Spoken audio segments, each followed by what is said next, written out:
The Edina Police Department has two new custom-built tools its officers can take on patrol: fingerprint scanners. The new devices were first put into use in January and are already aiding investigations by successfully identifying people. Edina TV shows us how they work.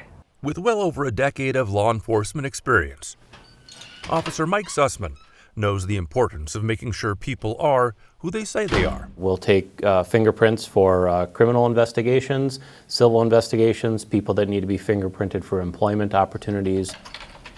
Raul Baltazar is going to help us out today by providing his fingerprints for our demonstration.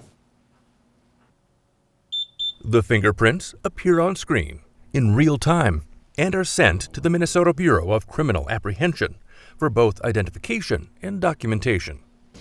Now, the same identification feature can be carried by officers wherever they go. They both talk to the same database, and if someone has been in the system before, they would link those fingerprints to that unique identity. Older versions relied on a separate computer connection. These devices are completely independent. It sends the fingerprint to the database and lets us know if we have a response. It's a huge time saver. Sometimes it's nighttime, databases are down, someone's doesn't want to identify themselves, or it's an emergency situation, and it basically gives us potentially an immediate response. Officers didn't have to wait long to see its value. One of the first days we actually identified an individual with an outstanding U.S. Marshal's warrant for their arrest. The Edina Police Department has two of the devices in service. So this is where we store the devices in the garage here. Most of the cost was covered by the Edina Crime Prevention Fund. Officers find the technology easy to use and essential for their work.